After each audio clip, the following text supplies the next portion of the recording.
בכיתה, וזה השטגן שאני ואבא שלי בנינו. עשינו לו כמה שיפצורים. קודם כל תראו את זה שמחזק את הכבדת. קנה.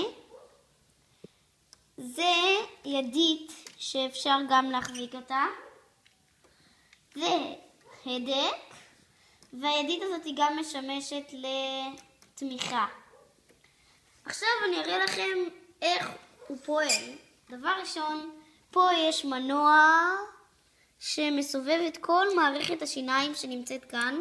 אתם רואים מערכת גלגל השיניים. המערכת גלגל השיניים מתחברת לזה. פה נופלים החלקים. זה מסתובב ומכה מרביץ לחלקים, והחלקים עפים. אם אתה עושה לחיצה אחת בזה, זה עובר כאן, ואז זה נותן פקודה לזה, ואז כל זה ככה מעיף. דבר ראשון, אני אראה לכם עכשיו את אופן טעינה. דבר ראשון, אני לוקח את זה, שם את זה כאן, מוציא את השלקלק הזה, לא נורא, מכניס את זה ממש מהר, מוציא את זה, כן, שכחתי, זה מחסנית ספייר, אתה יכול לשים אותה גם.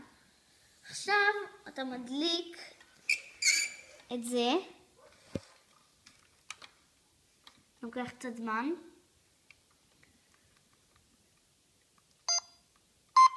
זה הנצרה.